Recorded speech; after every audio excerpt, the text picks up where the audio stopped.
जय हिंद दोस्तों।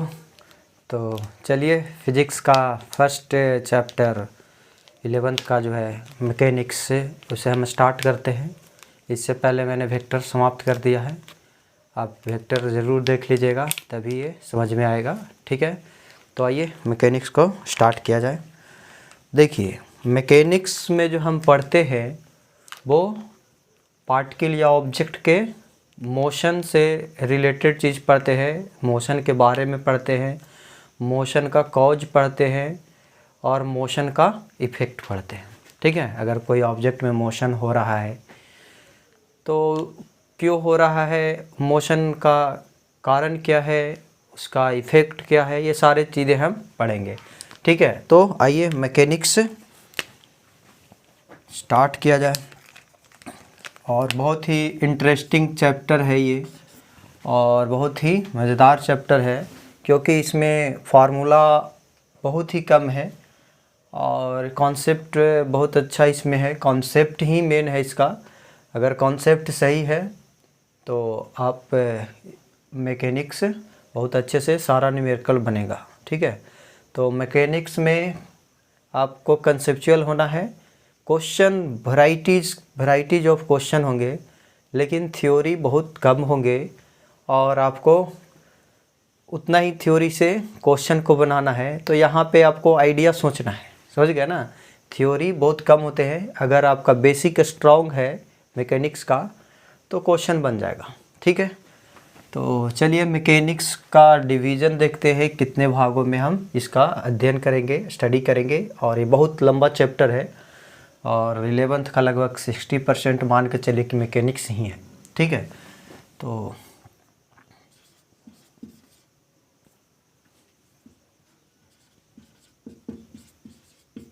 मैकेनिक्स हमारा हो गया और ये दो पार्ट में पहले तो ये डिवाइड होंगे। एक रिजिड बॉडी,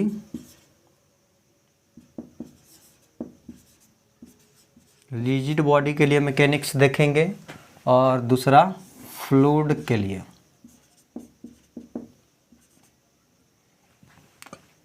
फ्लूइड मैकेनिक्स हम बोलेंगे। रिजिड बॉडी मैकेनिक्स एम कर देते हैं और फ्लूइड मैकेनिक्स। ठीक है, तो दो पार्ट में पहले ये डिवाइड होगा। रिजिड बॉडी किसको कहते हैं? जो डिफॉर्म नहीं हो, है ना, वो अपना शेप नहीं चेंज करे, चाहे उस पर कुछ भी आप कर ले। ऐसा रियल वर्ल्ड में कोई रिजिड बॉडी होता ही नहीं है, लेकिन आपको एज्यूम करना पड़ेगा कि जिसका शेप सिंपली चेंज नहीं हो रहा है फोर्स वोर्स लगाने से। ज़्यादा दीजिएगा तो शेप तो चेंज कर ही देगा, लेकिन आप समझिए कि रिजिड बॉडी वो होंगे, हम जो मैकेनिक्स इसमें पढ़ेंगे और हमारा रियल वर्ल्ड में जो ऑब्जेक्ट है उसके अनुसार से बस सिंपली ये समझिए कि फोर्स लगा रहे हो तो वो डिफॉर्म नहीं हो, चेंज नहीं हो। ठीक है, जैसे आटा है तो आटा का जो आप पानी से उसको जो बना लेते हैं लोइया टाइप का गुत्था, तो उसको आप अगर पुश करिएगा तो वो डिफॉर्म हो जाएगा, है ना।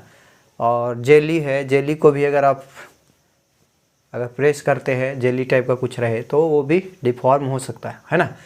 तो वो रिजिड बॉडी नहीं कहलाएंगे। हमारा ये स्केल है, स्केच, ये रिजिड है, ये सिंपली डिफॉर्म नहीं हो सकता, तो रिजिड बॉडी आप समझ रहे हैं। फ्लूइड मैकेनिक्स, फ्लूइड के बारे में आप समझ रहे होंगे। लिक्विड चीज़ जो होगा, वाटर हो गया, ऑयल हो गया, उसका अपना कोई शेप नहीं होता, है ना। फ्लूइड का कोई अपना शेप नहीं होता, उसको जिस कंटेनर में रखिएगा उसी का वो शेप कंटेन कर लेगा, है ना। तो ये दो पार्ट में मैकेनिक्स हमको डिवाइड करना है। रिजिड बॉडी के लिए पहले देखेंगे कि रिजिड बॉडी का मोशन का जब हम स्टडी कर रहे होंगे तो उसमें क्या क्या चीज़ें होंगे। फिर फ्लूइड्स देखते होंगे, फ्लूइड्स बहता है ना, फ्लो करता है, तो वो कितना स्पीड में करेगा, कैसे रोटेट करेगा, है ना। तो फ्लूइड का भी मैकेनिक्स हम जानेंगे। और रिजिड बॉडी तो आप देख ही रहे, गाड़ी चल रहा है रोड पे, है ना, मोटरसाइकिल है, स्टोन फेंक रहे हैं, बहुत तरह का ऑब्जेक्ट है जो मोशन में है, तो उसका हम मोशन को स्टडी कर लेंगे, यानी कि वो रिजिड बॉडी में आएगा। ठीक है, अब रिजिड बॉडी में भी रिजिड बॉडी का जो मैकेनिक्स होगा वो दो तरीके से हम देखेंगे। एक होता है ट्रांसलेशनल,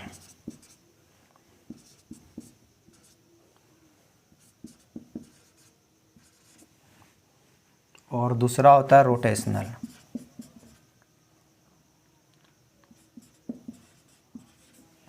ठीक है, तो और फ्लूइड में भी सेम ऐसा ही है ना, इसमें भी ट्रांसलेशनल और इसमें भी रोटेशनल। ठीक है, तो ट्रांसलेशनल क्या होता है, रोटेशनल क्या होता है। तो ट्रांसलेशनल जो मोशन हुआ, ट्रांसलेशनल मोशन हम उसको कहेंगे जिसमें ऑब्जेक्ट जो है, ऑब्जेक्ट का हर एक पॉइंट का, कोई ऑब्जेक्ट है जिसका हर एक पॉइंट का जो मोशन हो आइडेंटिकल हो। मोशन कहने का मतलब स्पीड भी, वेलोसिटी, एक्सेलरेशन, जो भी वो रिलेटेड चीज़ है वो सारा हम देखेंगे उसमें। ठीक है, तो हर एक पॉइंट, जैसे ये पॉइंट 4 मीटर पर सेकंड से नॉर्थ में जा रहा है, तो ये वाला भी पॉइंट है जो 4 मीटर पर सेकंड से नॉर्थ में ही जा रहा होगा। यानी each point of the object will have same motion. Clear है, तो हर एक पॉइंट का, तो उसको हम ट्रांसलेशनल मोशन बोलते हैं। ठीक है, जैसे बाइक आप चला रहे हैं तो बाइक का हर एक पॉइंट सेम ही स्पीड से चल रहा है। अगर सेम स्पीड से, अगर ये मान के चलो 2 मीटर से जा रहा हो नॉर्थ में, और ये 1 ही मीटर से नॉर्थ में जाए ये वाला पॉइंट, तो ये डिफॉर्म हो जाएगा, ये आगे बढ़ेगा, ये यहीं पे थोड़ा पीछे रहेगा, तो ये दोनों में डिस्टेंस चेंज होना चाहिए। तो रिजिड बॉडी का शेप तो चेंज होना नहीं है ना।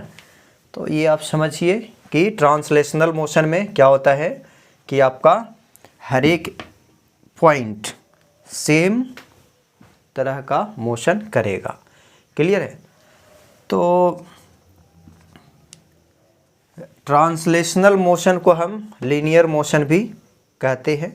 ठीक ना, और चूँकि ये पूरा ऑब्जेक्ट का हर एक जो पॉइंट है सेम टाइप का मोशन है इसमें, तो हम इस पूरा ऑब्जेक्ट को एक पॉइंट हम मान लेंगे। जब ट्रांसलेशनल मोशन डील करेंगे तो रिजिड बॉडी को एक पॉइंट ऑब्जेक्ट के टर्म में हम लिख सकते हैं। समझ गए, पूरा एक बॉडी है, क्योंकि सभी का सेम मोशन हो रहा है तो हम उसे एक पॉइंट ऑब्जेक्ट मान लेंगे और फिर इस पे अपना मोशन का जो भी है ऑब्जर्वेशन किया जाएगा। ठीक है, तो रोटेशनल में क्या है कि रोटेशनल में जो है, जैसे ये रोटेट करेगा, हमारा बाइक है या कोई भी है रोटेट कर रहा है, चाहे आप एक लाठी, ये स्टिक है और इसको इस पे ऐसे रोटेट करवा दीजिए, यहाँ से पकड़िए, इसके अबाउट रोटेट करवाई, तो इस पॉइंट का अलग ओमेगा, इस पॉइंट का अलग स्पीड होगा, अपना इधर की ओर जा रहा होगा। इस पॉइंट का अगर कीजिएगा तो इधर की ओर, है ना। हर एक पॉइंट का जो स्पीड है या हर एक पॉइंट का जो मोशन है ना, स्पीड की बात हम नहीं करेंगे, हर एक पॉइंट का मोशन जो है रोटेशनल में अलग अलग होगा। ठीक है, तो in rotational motion each point या each particle of a body will move with other motion, other speed और एक्सेलरेशन जो भी कहे। ठीक है, तो हर एक पॉइंट का जो मोशन होगा अलग अलग होगा, तो वो रोटेशनल मोशन कहलाएगा और वो रोटेशनल मैकेनिक्स हम उसको कह सकते हैं। ये ट्रांसलेशनल मोशन हो गया और ये रोटेशनल मोशन हो गया।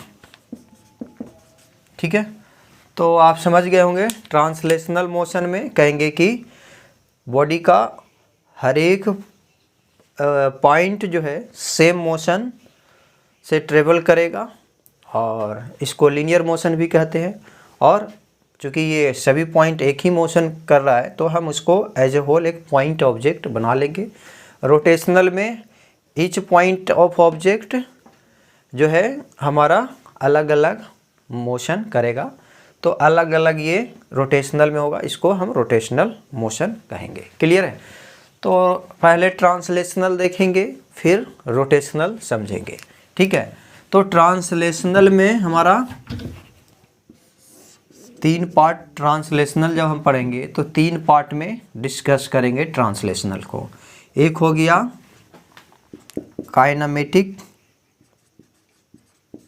काइनेमेटिक्स, एक हो गया डायनामिक्स और एक हो गया इनर्जेटिक।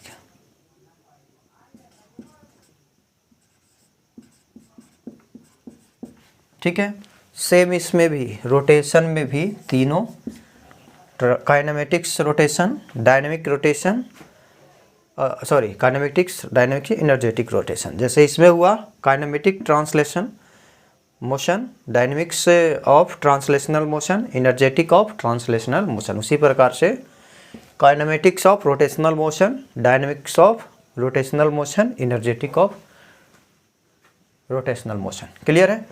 तो ये हो गया हमारा मैकेनिक्स का पूरा पार्ट। और ये भी सेम ट्रांसलेशनल ये हुआ इसका, तो इसका भी हमारा क्या होगा, काइनेमेटिक्स होगा, और इसका भी हमारा डायनेमिक्स होगा, और इसका भी इनर्जेटिक होगा, और इसका भी तीनों, है ना, फ्लूइड का भी।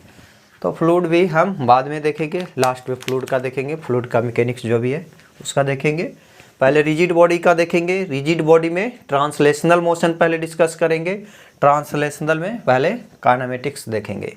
ठीक है, तो काइनेमेटिक्स किसे कहते हैं, किस पार्ट को हम काइनेमेटिक्स कहेंगे? काइनेमेटिक्स वो पार्ट होता है मैकेनिक्स का जिसमें हम सिंपली उसका मोशन के बारे में डिस्कस करते हैं। कितना स्पीड में है कोई चीज़, किधर जा रहा है, कहाँ है, सोचिए ना, कितना से एक्सेलरेट हो रहा है, बस उसके मोशन को हम स्टडी करेंगे। उस कहाँ से उत्पन्न हो रहा है, वो कहाँ से, उसका कॉज क्या है, उसका इफेक्ट क्या है, वो सब हम नहीं पढ़ेंगे। ठीक है, तो काइनेमेटिक्स में only study about the motion of the particle. Dynamics में उसका कॉज पढ़ेंगे, अगर कोई ऑब्जेक्ट में मोशन हो रहा है तो कारण क्या है, फोर्स लगता है ना तो मोशन होता है, जो भी है, या उसको मोशन को हम चेंज करते हैं। तो in this part we will study the cause of motion. ठीक है, और इनर्जेटिक में हम क्या पढ़ेंगे, उसका इफेक्ट, समझ गया ना, एनर्जी कितना उसमें एनर्जी है, जो भी है उसमें क्या इफेक्ट हुआ मोशन के कारण, वो देखेंगे। जैसे कोई ऑब्जेक्ट मूव कर रहा है उसमें एक एनर्जी होता होगा, अगर किसी ऑब्जेक्ट अगर हमारी ओर आए और लगे तो समझ सकते हैं उसका क्या इफेक्ट हम पे पड़ेगा, हमें कितना एनर्जी ट्रांसफ़र होगा। ठीक है, तो उसके कारण से क्या डैमेज होगा, नहीं होगा, है ना। तो हम एनर्जेटिक उस पार्ट में देखेंगे। तो सबसे पहले हम काइनेमेटिक्स देखेंगे। ठीक है, तो मैकेनिक्स का आपने डिवीज़न देखा, और यही हमारा टोटल मैकेनिक्स है, और ये बहुत ही लंबा चैप्टर भी है।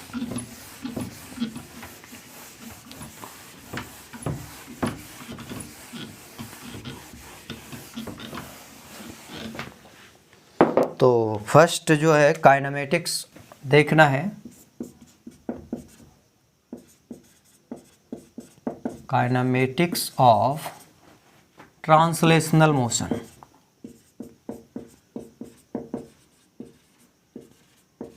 Motion of rigid body, rigid body का हम पहले पढ़ रहे हैं, है ना, ऑफ रिजिड बॉडी।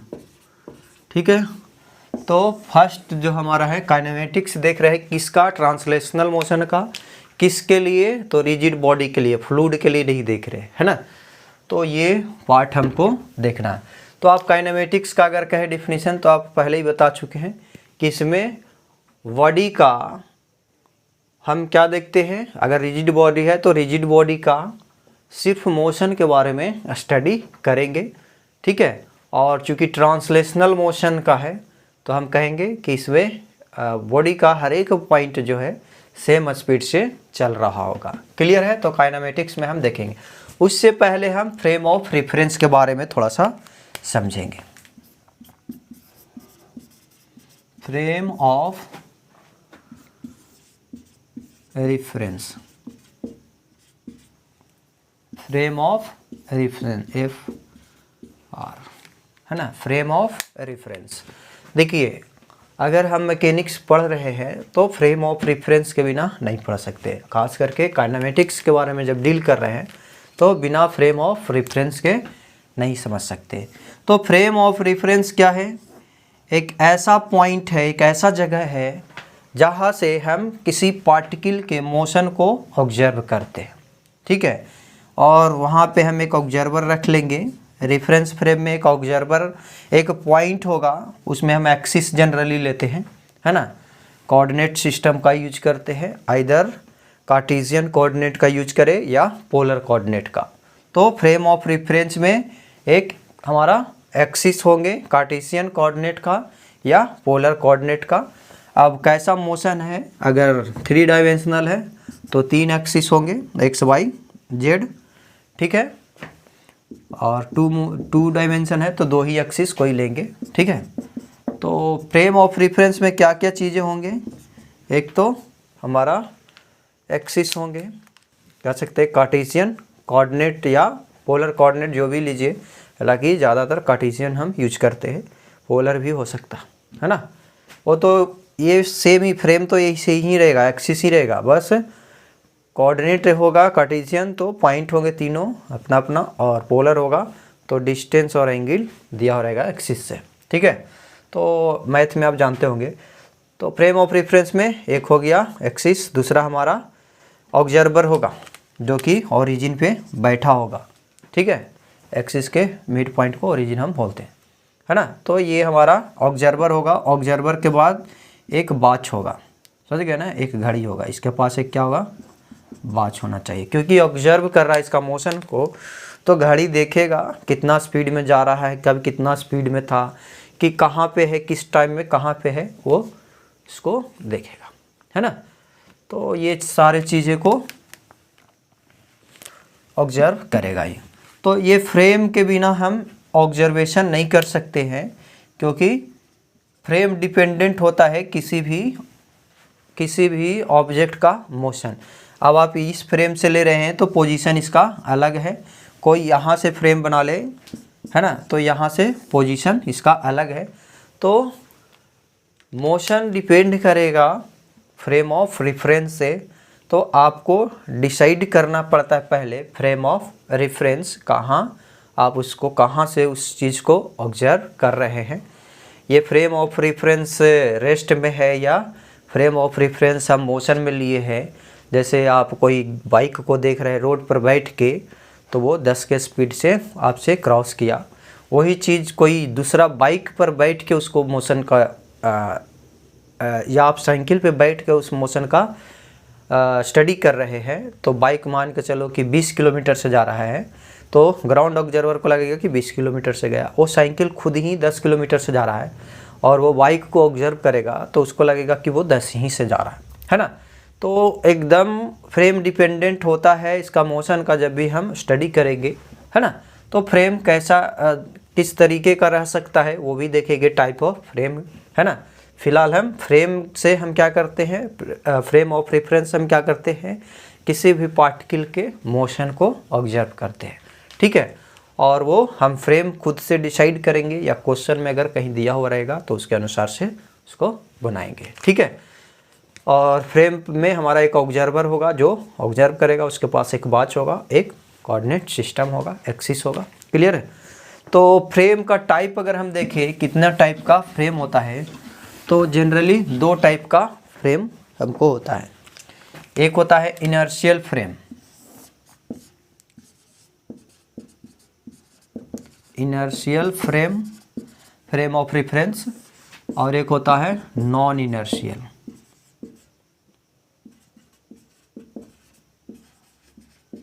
ठीक है, तो ये दोनों में अंतर क्या है वो समझिए।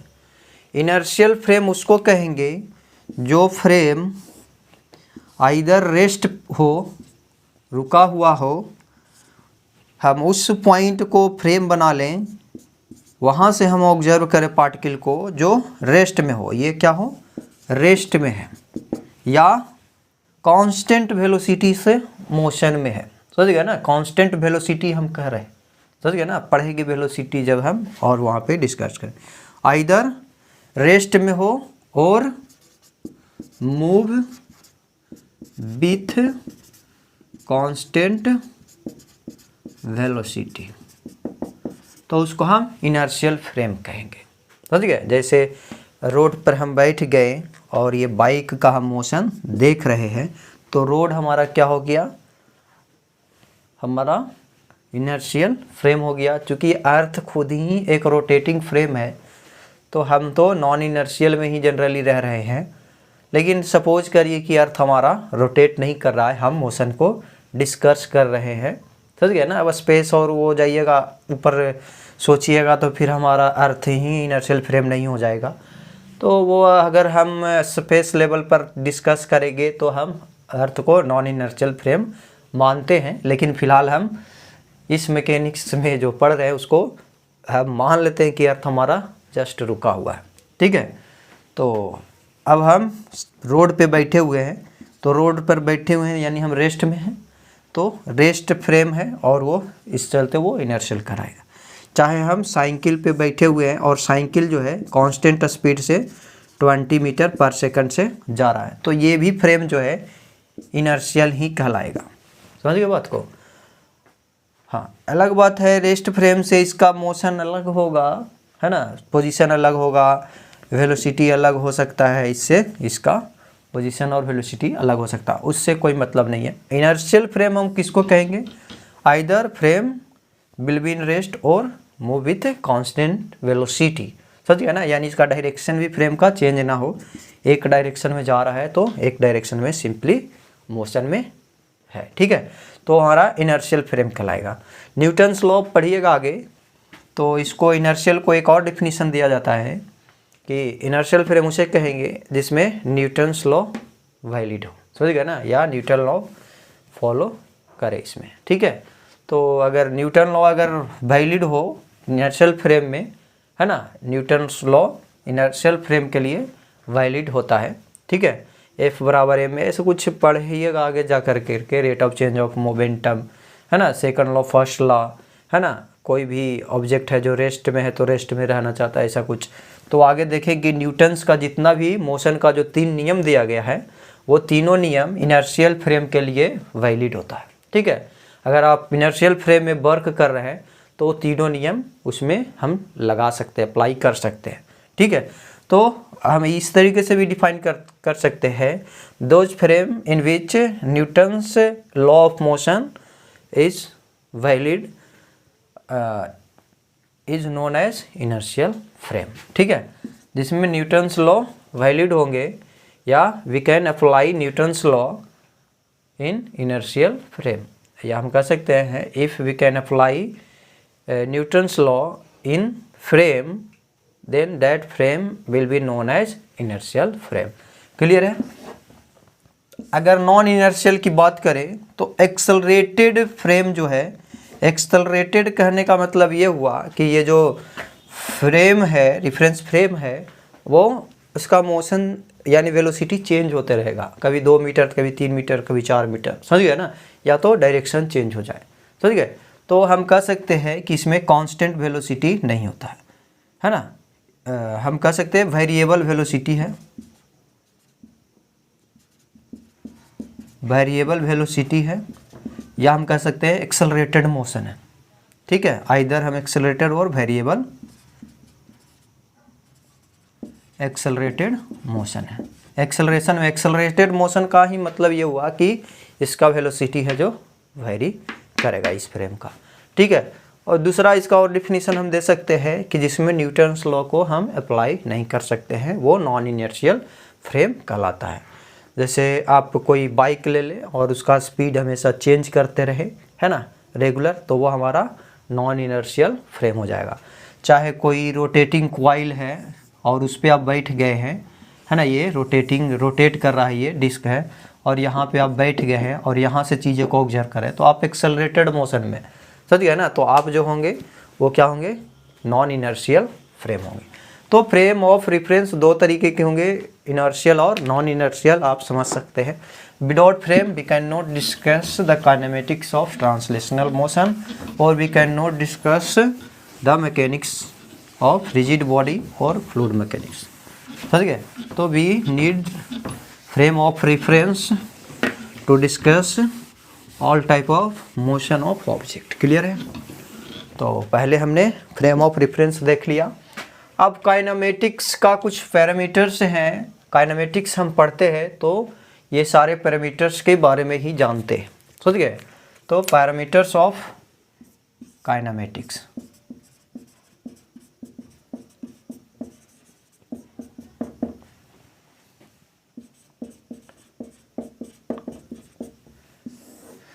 पहला हो गया पोजीशन, जो कि वेक्टर में थोड़ा बहुत हम पढ़े हैं, है ना। दूसरा हो गया डिस्प्लेसमेंट।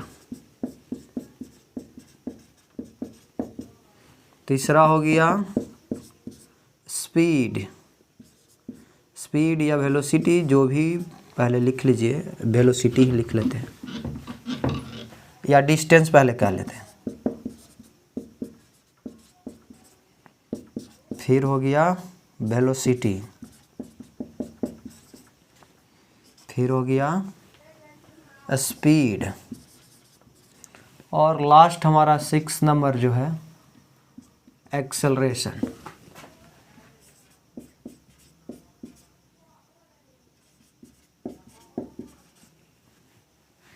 ठीक है, तो ये 6 पैरामीटर्स है जिसके बारे में ही हम समझेंगे तो हम काइनेमेटिक्स जान सकते हैं, है ना। काइनेमेटिक्स इसी के बारे में जानना है। ठीक है, पोजीशन क्या है ऑब्जेक्ट का, कहाँ है, कितना डिस्टेंस गया ऑब्जेक्ट कितना समय में, है ना। डिस्प्लेसमेंट, कितना डिस्प्लेस हुआ, डिस्टेंस के बारे में देखेंगे, क्या है वेलोसिटी ऑब्जेक्ट का, है ना। स्पीड क्या है, एक्सेलरेशन क्या है, कितना रेट से स्पीड चेंज हो रहा है। ये 6 पैरामीटर्स के बारे में हम समझेंगे, है ना। तो चलिए एक एक करके हम इसको डिस्कस करेंगे। और इससे पहले आप टाइम इंस्टेंट ये सब जानते ही होंगे, है ना, टाइम क्या होता है ये सब। तो कुछ फंडामेंटल्स मैथ भी आपको सीख लेना है, और उसका भी लेक्चर बनाया गया है, अब वीडियो आप देख सकते हैं।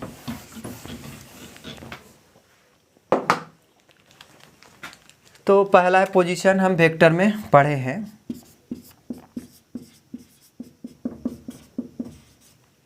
पोजीशन जो होता है, पहले तो फ्रेम ऑफ रेफरेंस से ही हम किसी चीज़ का पोजीशन ऑब्जर्व करेंगे, है ना। कोई भी parameters without frame of reference we can not discuss, है ना। तो पोजीशन जो है किसी पार्टिकल का एग्जैक्ट लोकेशन बताता है किसी फ्रेम ऑफ रेफरेंस से किसी टाइम इंस्टेंट पे। टाइम इंस्टेंट क्या होता है, जिस समय आप घड़ी देखते हैं वो कितना बजा है, वो टाइम इंस्टेंट होता है। जैसे आपने घड़ी देखा तो 2 बजा है, 2 PM है, तो आपका टाइम इंस्टेंट 2 PM हुआ। समझ गए ना। टाइम इंटरवल क्या होता है, 2 टाइम इंस्टेंट के बीच का समय। 2 PM से 3 PM तक आपने मोशन को डिस्कस किया, तो टाइम इंटरवल कितना हुआ, 2 PM में से 3, यानी 1 आवर, है ना, 1 घंटा का टाइम इंटरवल हुआ। टाइम इंस्टेंट जिस क्षण, जिस टाइम में आप वॉच को देख रहे हैं उसमें कितना टाइम हुआ, वो हमारा टाइम इंस्टेंट कहलाता है। ठीक है, तो हम कहेंगे कि पोजीशन जो है किसी पार्टिकल का एग्जैक्ट लोकेशन बताता है किसी फ्रेम ऑफ रेफरेंस से किसी टाइम इंस्टेंट पे। समझ गए। अब मान के चलो कि ये ऑब्जेक्ट 2 बजे 2 PM पे यहाँ पे है ना, और इस फ्रेम ऑफ रेफरेंस है, देखिए यहाँ, तो इसका पोजीशन ये हो गया, है ना। ये हम मान लेते हैं वो फ्रेम ऑफ रेफरेंस मानना है तो ऑब्जर्वर वो मान लेते हैं, है ना। और ये पार्टिकल है P पॉइंट पे था, तो हम कहेंगे कि इसका जो पोजीशन है भी पार्टिकल P का किसके रिस्पेक्ट में, O के रिस्पेक्ट में, है ना। तो ये पोजीशन हुआ, जो भी है ये डिस्टेंस हम निकाल सकते हैं, और एक्सिस से कितना एंगल ये बना रहा है पोलर फॉर्म में लिख सकते हैं, नहीं तो कोऑर्डिनेट फॉर्म में भी लिख सकते हैं। एक्स एक्सिस से कितना है, 2 पे है, वाई से 3 पे है, जेड से कुछ पे 5 पे है, ऐसा कुछ, तो उसका हम कोऑर्डिनेट फॉर्म में भी पोजीशन बता सकते हैं। फिर हम वेक्टर पढ़ रहे हैं तो हम ऐसा पोजीशन, ठीक है। तो किसी फिक्स फ्रेम से, ये फ्रेम ऑफ रेफरेंस है हमारा, ये फ्रेम है ना, अलग फ्रेम से अलग पोजीशन होगा। कोई यहाँ से देख रहा है इस फ्रेम से ओ डैश से, तो इसका पोजीशन देखिए अलग है। तो the position of particle depend on frame of reference. तो जब भी कोई पोजीशन के बारे में कहेगा तो हम कहेंगे पोजीशन जो है किसी पार्टिकल का एग्जैक्ट लोकेशन बताता है कि वो पार्टिकल कहाँ है, किसी फ्रेम ऑफ रेफरेंस से और किसी टाइम इंस्टेंट पे। समझ गया ना। अब 2 बजे यहाँ पे था, 2:02 में पार्टिकल यहाँ चला गया, समझ गया, या यहाँ आ गया, ठीक है, तो पोजीशन चेंज हो गया। तो position of particle depend on frame of reference as well as time, ठीक है, टाइम इंस्टेंट। तो जब भी पोजीशन पूछेगा तो हम कहेंगे कि पोजीशन जो है एग्जैक्ट लोकेशन बताएगा पार्टिकल का किसी फिक्स फ्रेम से किसी टाइम इंस्टेंट पे। समझ गए, अलग अलग टाइम इंस्टेंट पे अलग अलग पोजीशन हो सकता है। अगर ये मोशन में है तो पोजीशन चेंज हो जाएगा। अलग अलग फ्रेम से तो कन्फर्म है कि पोजीशन अलग अलग होगा। ये देखो लेंथ ज़्यादा है और ये एंगल भी कुछ समथिंग है ना, तो इसके अनुसार से पोजीशन तो यहीं पे है, लेकिन बताने का तरीका इसका अलग होगा और इसका अलग होगा। इससे 2 मीटर पे है तो इससे 4 मीटर पे है। जगह यही है ना, जगह, लोकेशन चेंज नहीं है। लोकेशन तो दोनों से सेम ही पे पहुँचिएगा, लेकिन इसका अनुसार से पोजीशन अलग ढंग से बताया गया, इसके अनुसार से पोजीशन इसका अलग ढंग से बताया गया, ठीक है। तो ये बात समझिएगा, है ना। पोजीशन चेंज भी हो सकता है ना। टाइम इंटरवल अगर हम चेंज कर दे तो यहाँ आ गया, तो ये पूर्ण रूपेण से पोजीशन हमारा दोनों फ्रेम से किसी भी फ्रेम से चेंज हो सकता है। तो पोजीशन हमको सिंपली हम कहेंगे कि एग्जैक्ट लोकेशन बताता है किसी भी पार्टिकल का किसी फ्रेम ऑफ रेफरेंस से और किसी टाइम इंस्टेंट पे, और उसको रिप्रेजेंट करने का एक तो तरीका ये हो गया, और दूसरा हम कहेंगे ओपी से भी करते हैं, और ये हमने पहले भी देखा है ना। तो पोजीशन आप क्लियर होगा, कोई दिक्कत नहीं है। अब इसको कोऑर्डिनेट के फॉर्म में भी लिखा जाता है। वेक्टर आप पढ़ लीजिएगा, देख लीजिएगा, तो वहाँ से वेक्टर अगर आप पढ़िएगा तो वहाँ पे पोजीशन के बारे में प्रॉपर डिस्कशन किया जा चुका है। थोड़ा सा और बता देते हैं। अब एक सपोज करो कि ये हमारा क्या है, फ्रेम है, वो फ्रेम है, और ये पार्टिकल यहाँ पी पे है, तो ये पॉइंट पी है ना। तो इसका अगर हमको पोजीशन कहता तो लिखने का तरीका देखिए कैसे लिखते हैं। ओ पी लिखेंगे, पोजीशन ऑफ पी, है ना, with respect to O frame. ये फ्रेम हमारा है एक्स वाई और ये जेड, या इसको और भी लिखते हैं position of P with respect to O, P का ओ के रिस्पेक्ट में, ठीक है। तो दोनों उल्टा लिखाता है, 2 तरीके से हम इसको पोजीशन को लिख सकते हैं। ये दोनों का यही हुआ, position of P with respect to O, ठीक है। कोई और पार्टिकल होगा यहाँ तो इसका इससे अलग पोजीशन होगा, है ना। तो हम किसी से किसी भी रेफरेंस से किसी का पोजीशन बता सकते हैं। और ये अगर क्यू पॉइंट है तो पॉइंट का या पार्टिकल का जो भी कहें, तो इसका अगर पोजीशन कहता ओ फ्रेम से तो हम कहते ओ क्यू लिखते, या हम लिखते position of Q with respect to O. Position किसी न किसी के रिस्पेक्ट में ही होगा, है ना। ऐसे हम कैसे बताएंगे, है ना। तो वो फ्रेम हम डिसाइड कर सकते हैं और उसके अनुसार से पोजीशन बताते हैं। तो ये हमारा पोजीशन इस तरीके से इसको लिख सकते हैं। क्या हो गया, position of Q with respect to O. अब ओ का हम पी से भी पोजीशन बता सकते हैं। तो अगर कहेगा कि position of Q with respect to O P बताइए, तो कहेंगे कि जिसका पोजीशन कर रहा है और जिससे कर रहा है उस पर लाइन बना लेंगे पहले, और तीर जो है, डायरेक्शन जो है, जिसका पोजीशन कहेगा उसकी ओर होगा। क्यू का कह रहा है तो ऐसा, यानी पी से क्यू की ओर। ये इसका हम लिख सकते हैं पी क्यू हो गया, या इसको लिख सकते हैं position of Q with respect to P. Position of Q with respect to P. अगर पोजीशन ऑफ पी पूछता विथ रिस्पेक्ट टू, तो हम क्यू से चलते और पी पे इसका हेड बनता, ठीक है। तो इस तरीके से ये सफिक्स में हम लिखते हैं। ताकि इससे हमको पता चले। कोई ऐसे भी लिख सकता है, इसको आर मान लिया, आपने लिख दिया कि ये आर जो है पोजीशन ऑफ पी है विथ रिस्पेक्ट टू ओ लिख दिया है, तो वो समझना आपको पड़ेगा, ठीक है। आर लिख दे, लेकिन यहाँ सफिक्स में लिख देता है तो क्लियर हो जाता है कि पी का बिना बताए हुए भी बता सकते हैं, लेकिन आर भी पी क्यू कुछ भी मान सकते हैं।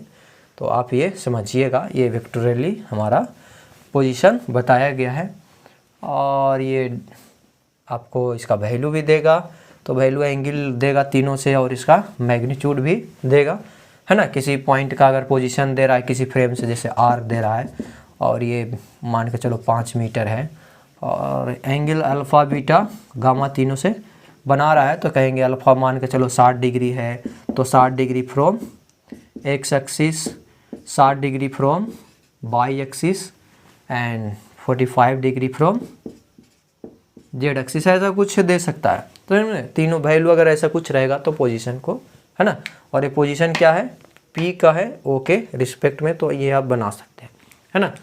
तो पोजीशन हालांकि ये पहले भी करवाया गया है, वेक्टर का लेक्चर देखिएगा तो उसमें होगा। अब कोऑर्डिनेट फॉर्म में भी पोजीशन दे सकता है, समझ गए ना, कार्टेशियन कोऑर्डिनेट में। तो ऐसा कुछ है, मैथ पढ़े होंगे तो समझते होंगे, एक्स वाई जेड, ये कोई पॉइंट है ना, इसका x1 y1 z1 तीनों चाहे एक्स वाई और जेड कोऑर्डिनेट दे रखा है। तो पोजीशन तो एक डायग्रामेटिकली हम सिंपली इस तरीके से रिप्रेजेंट कर सकते हैं, है ना। और ये अगर पॉइंट P है और ये O फ्रेम है, तो यहाँ से हम सिंपली इसको लिख सकते हैं, OP लिख सकते हैं, या position of P with respect to O लिख सकते हैं। और इसको हम कोऑर्डिनेट में दिया हुआ है तो कंपोनेंट फॉर्म में हम डायरेक्ट इसको लिख सकते हैं, x के साथ i, y के साथ j, z के साथ k। तो ये सारा हम डिस्कस कर चुके हैं, बस यहाँ पे एक बार थोड़ा सा बता दे रहे हैं, आप समझिएगा, है ना। कोई और पॉइंट है तो उसको भी सिंपली कोऑर्डिनेट से हम उसको वेक्टोरियल में या कंपोनेंट फॉर्म में लिख सकते हैं पोजीशन। तो ये पोजीशन के बारे में है, सिंपली एग्जैक्ट लोकेशन बताता है ये, और वेक्टर आप देखिएगा इसको और अच्छे से, वहाँ से आप समझ जाइएगा। नेक्स्ट लेक्चर में बाकी पैरामीटर्स को डिस्कस करेंगे। तो आज भर के लिए मैकेनिक्स इतना ही, ठीक है। तो नेक्स्ट लेक्चर में मिलते हैं, धन्यवाद।